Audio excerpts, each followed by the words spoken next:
What is up, ladies, gentlemen, jury, and all those in between and beyond? I'm the Korrupted Judge. And welcome back to, unfortunately, Hooked on You, a Dead by Daylight dating sim. Now, I told myself I wasn't going to come back to this game because, one, the views were bad, and two, I don't like the rest of the Recluse Association shipping me with Huntress of all people. I recently finished playing DDLC Exit Music, and I was actually supposed to play Date Everything on Steam. However, I cannot find the free demo so I can try it out, and I don't want to shove out 40 bucks Canadian so I can play it and may or may not find out if I even like it, and then I'm 40 bucks out. So, to my coworker, because I don't know if you watch my videos or not, and I'm not going to say your name for privacy reasons, I'm sorry I'm not playing the game right now. I'm going to need to get your input on it before I do anything. Anyways, I have no idea where we left off in this game. Like, it has been like a year since I've played this. So, I don't know. I just know that I've been trying to go for Spirit, but I think I accidentally took a Huntress route by accident, so that's something I'm going to have to fix. I'm doing my damnest to avoid Trapper and Wraith. But, yeah, let's see what we can do. God, I hope I'm not going to regret this. With all that said, let the sim begin.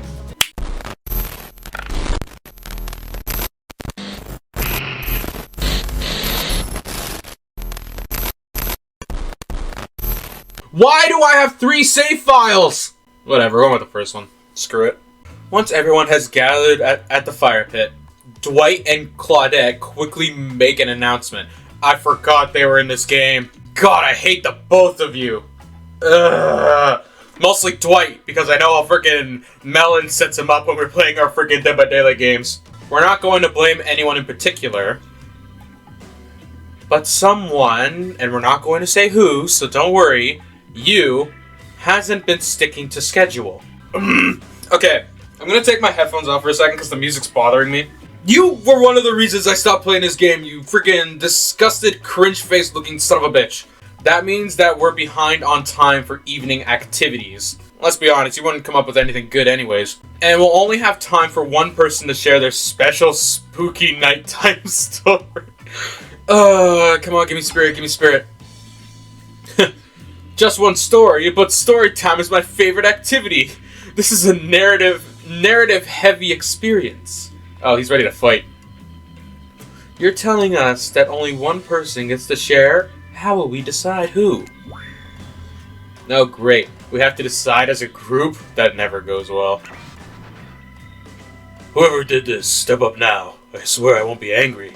I'll merely chop your head clean off. No fuss, no muss. Voice trembling, you realize this is probably it for you, but you embrace your fate. Sorry, everyone. I think they're talking about me. To be honest, I still don't understand how this whole schedule thing works. I guess I lost track of time while I was passed out. Been there before. Even though it's taking some pressure off me, which is an absolute dream come true. Is it really fair to pick on the newbie? Seriously? Has anything here ever happened on schedule even once? Damn it, Donald. If you try to flex that authority gimmick one more time, so help me, I'll snap your head so quick, and then I'll drown you in his blood. Cynthia, Fuss and Muss are back on. You two know I love to hack, slash, and slice. We all know you love to kill. It's almost all you talk about. Nobody named any names. Who even knows any names? Not us. I love how they freaking start panicking now that freaking Huntress and freaking Trapper are ready to go. I renounce my name. Who's Donald? Who's Dwight? Who even knows anymore? Call me nobody.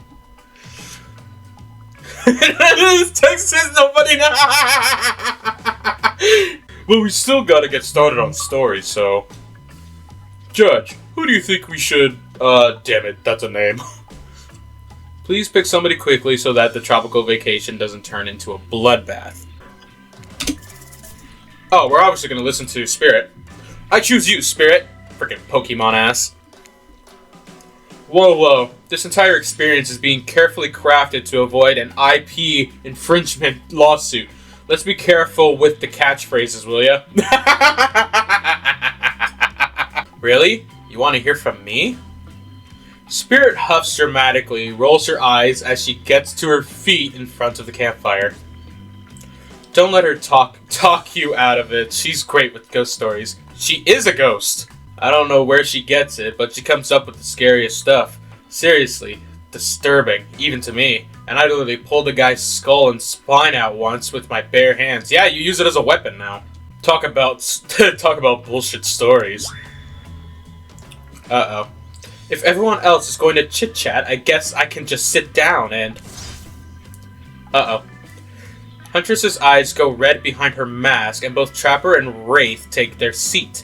They know when it's worth fighting and when it's not.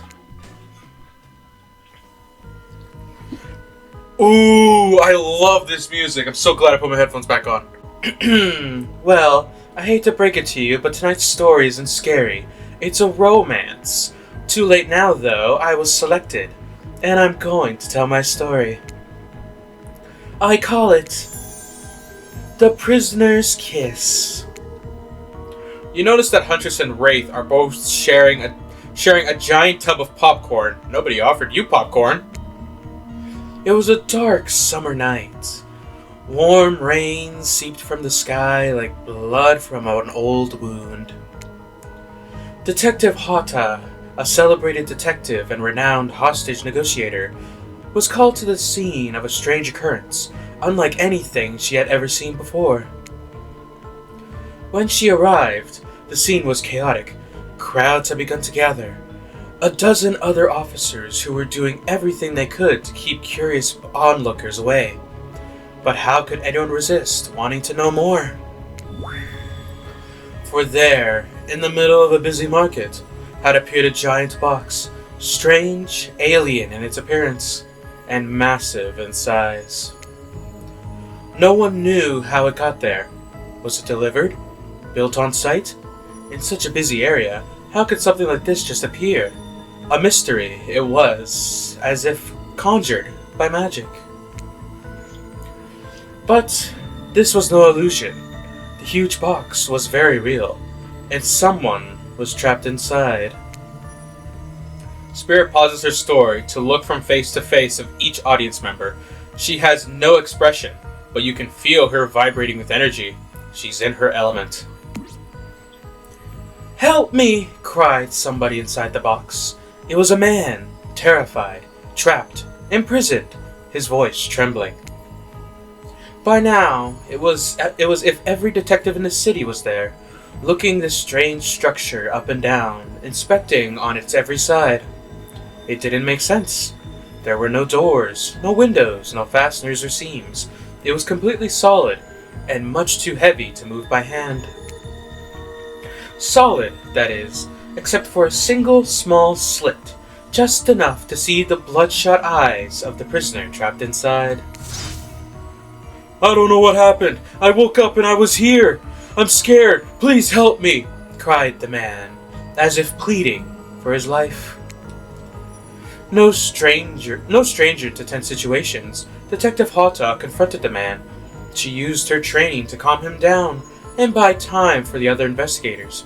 However, time did not bring clarity, or only anxiety, as the night dragged on with no progress opening the box.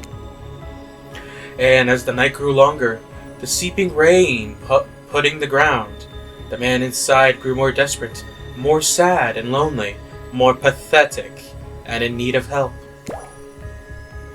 But Detective Hata was no help at all, powerless to save him. Guilt began to weigh on her. It's like it never had before. "Don't let me die in here," the man begged. "Don't let me die alone." "Stay calm," instructed Detective Hata. "You're not alone. I'm here. Hell, half the town is here. We're all in this together, and we won't let this be the end of your story." Looking through the narrowest of passageways, Detective Hata watched her own reflection in the tears-filled eyes of the strange, sad prisoner. Together, they both wept in the silence of the hopelessness of the moment. "Promise?" the man asked. promise that I'm not alone? Yes, she promised. I do. A simple pledge. She felt an instant connection, like she had never felt before. Not to her family, not to her friends, not to any of the other hostages. She only hostages? She had worked so hard to free before. Oh, my bad. And so, the man's eyes closed, backed away. It didn't scare Detective Hota, for she knew he would return, and he did, pressing his lips to the narrow slit in the horrible puzzle box. Repeating his question again, steam flowing from his mouth as he asked, Promise? Promise that I'm not alone? ... Yes, she promised. I do. And pressing her palm against the cold outside of the box. Damn it.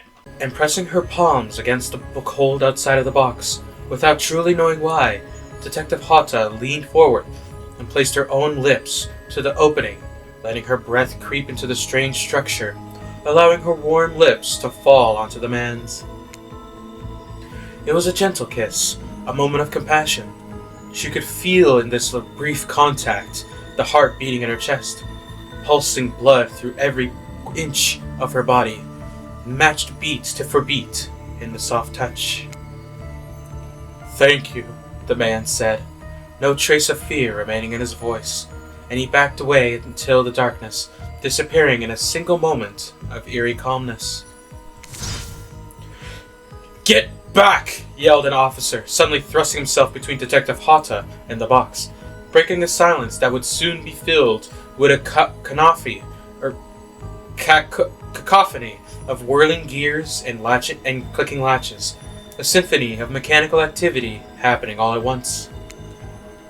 Something had triggered, as if an unseen lever pulled, and the side of the giant box began to slide open. Detective Hota gripped her flashlight tightly and pushed forward into the foggy interior of the giant box. Her feet splashed onto the puddled rainwater, her heart racing as she swept from her light from side to side. And that's when her eyes landed on the man, or at least landed on what should have been him. There, in the corner of the box, was a pile of pieces, like parts of a doll, almost pulled apart, or perhaps that's just how Detective Hota had to think of him in the moment of to survive. A collection of segments, limbs, pieces, disconnected from one another, cleanly severed and placed into a neat pile. And atop that pile, a head, cold, pale, eyes open, lips an icy blue. Spirit stared at the fire, her own expression lifeless, her lips blue. Tears fall from her chin and soak into the sand at her feet. You're blown away by the story, and it's safe to say you're not alone. Everyone is looking at the fire, or up at the sky, everywhere but at Spirit. It was you who chose her, who initiated the howling tale. So sad, so creepy, so sensual? She really went into great detail when it came to describing that kiss. Too much detail, and now no one's sure how to act. Dwight and Claudette are staring daggers at you. You have to do something. What did I do? I'm sitting here reading! I want to give this is complete. I used to be an amateur when I played this game. Now I freaking know visual novels. But, bro, I don't know if that was from Spirit's own personal thing. Was she Detective Hota, or was she one of the ones that witnessed it? But honestly, that was a really good story. I apologize if I screwed up anywhere in that. I apologize if you guys can hear the laptop fan or my AC on right now, so I apologize for all that and it ruined the experience. But that was actually really good. I'm starting to question why I stopped playing this game. This game was supposed to be a lighthearted romp. Please, I said do something. Say nothing and hug her. Cool story. Stand up and try to start one of those slow claps. I'm trying to think here. Okay. Because one of these options will completely screw up everything. I'm not going to say cool story. That sounds insensitive. Stand up and start. No, I don't. I feel like clapping is demeaning. But at the same time, she could just be having the tears in her eyes because she's trying to really sell the story. You know what? Screw it. I'm a bold man. I'm a freaking test my luck. You stand up and without saying anything, approach Spirit, reaching your arms around her for a hug. Her robe, hovering in the air, begins to wrap itself around you and squeeze you into her. It's kind of like being hugged back, but also like being tied up. It's certainly not what you expected. Okay, she's not mad at us at least. Okay, so we're getting somewhere. I'm getting the spirit route. Melon, screw you. Screw your huntress. Instinctively, you pulled yourself away, but it's an awkward movement and you nearly fall over into the fire. Spirit says nothing and floats away without so much as a goodbye. You, meanwhile, realize everyone had just watched this truly strange interaction from the corners of their eyes. No! On that note, everyone decides it's time to take a break and split up for a bit so that they can all have a moment alone before bed. Everyone leaves and you're alone by the fire. The only thing you hear is the ocean slowly lapping against the shore. This is nice.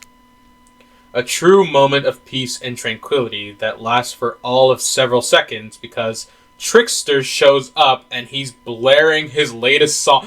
I forgot Trickster was in this! Hey baby, you look lonely. Mind if I join you? He doesn't wait for an answer. I forgot. Apparently there's a way to get like a secret Trickster like route or ending. I know you've been hearing from these guppies all day, but I want to hear something from a big fish like me. Something special those in charge of this island won't want you to hear. I am the ultimate catch on this island. The only lobster in the ocean of sardines. No one can give you what Are you coming on to me? You just have to find me. Come find me, baby.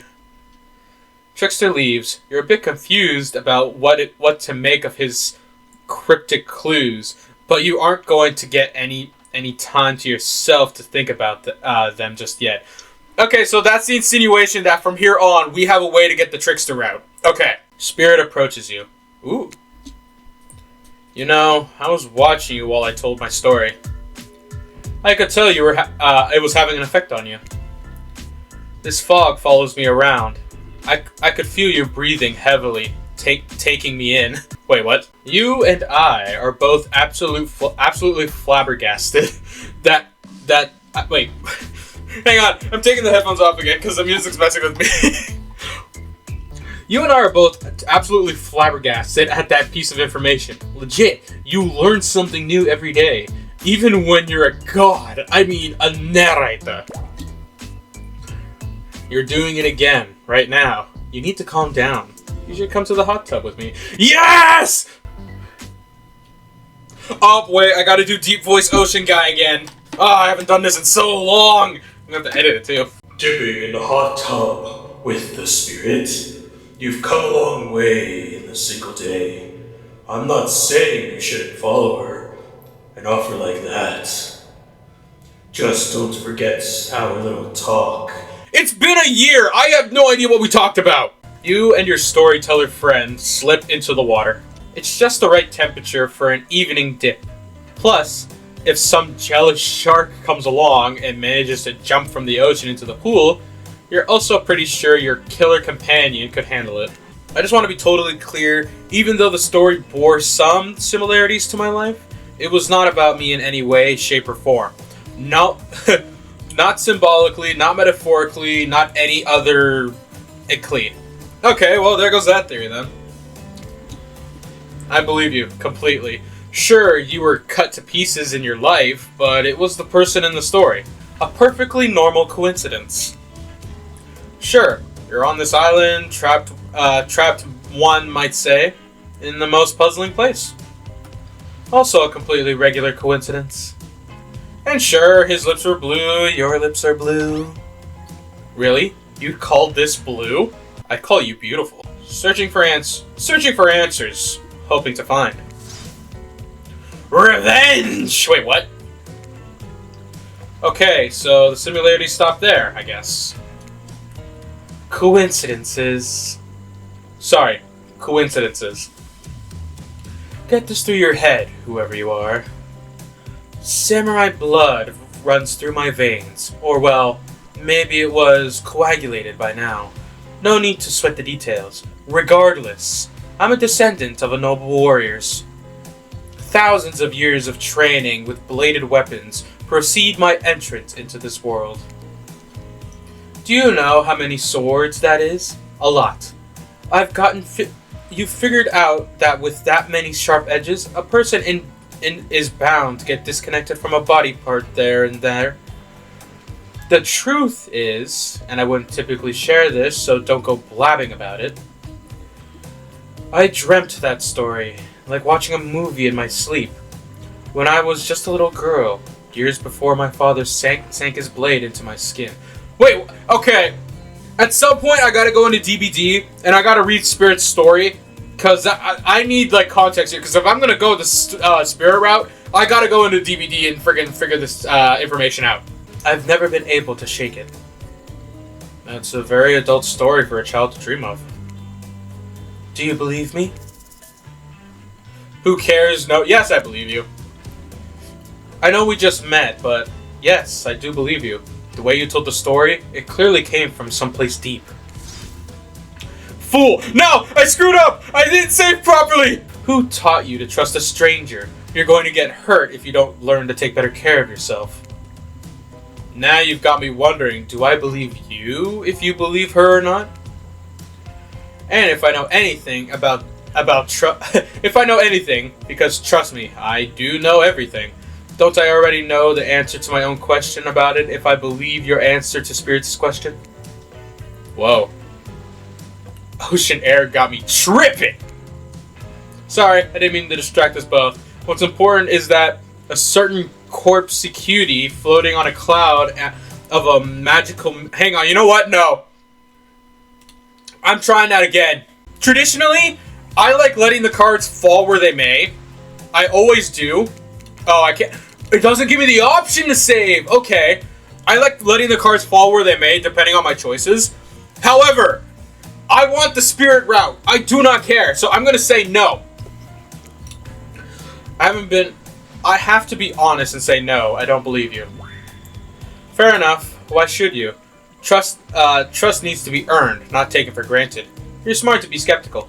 Unfortunately, before you can follow this conundrum to what will surely be a mind-numbing cycle of new questions, you find a certain someone standing before you with a fresh towel ready to dry you off.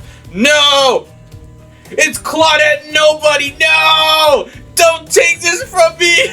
Sorry, kids, but it's time for bed. Screw you! I might be the youngest one here, but I'm no kid. I do, however, love being wrapped up in a fresh, clean towel. My mother used to help me wash my hair when I was young. She'd comb out all of the tangles and tie a ribbon before sending me on my way. I miss her. You watch as Spirit stares off into the distance, her hand gripping onto a tight fist. She doesn't notice you're watching her at first. When she catches you looking, she turns away, roughly grabs a towel from Dwight, and then pushes him and Claudette aside as she floats off. Dang it! You head over to the campfire. The heat is comfortable in this chilly night. Okay, so I'm going to save that here now. Okay, so I'm going to actually end this one off here because I'm freaking over my time and I don't know how much of this I'm going to keep in. I'm probably going to play this for a couple of episodes, guys, and see what we get. See how the views work now, because freaking I don't want to play another DDLC game right now. And I got to talk to my coworker about where the hell the freaking free version of the Date Everything is, because she really wants me to play it, and I got to go check it out. So, yeah, we're going to end this off here, guys. I am actually really liking this. I prefer going the Spirit route. If any of you know how the best way to go about getting the Spirit route, please let me know. But also keep in mind, I have a tendency to record these back-to-back. So if you guys tell me something in this episode, odds are I'm already 3 episodes ahead, so try and consider that. Anyways, yeah. Do me a favor, like, comment, subscribe, whatever the algorithm normally wants me to say, blah, blah, blah, blah, blah, blah. Let me know what you guys want me to play and everything like that, because as I've said multiple times, I'm trying to weave away from the Helltaker content for a while. I know I'm well known for it, but I gotta branch out it a little bit, and so far it seems visual novels seem to be my thing right now. But yeah, with all that said, I'm the Korrupted Judge, and I'll see you on the next one. Stay corrupted. In a city of shadow, where the neon lights gleam, there's a man with a secret, a twisted dark dream. He walks with a swagger, his heart cold as ice. In the dance of deception, he pays the price.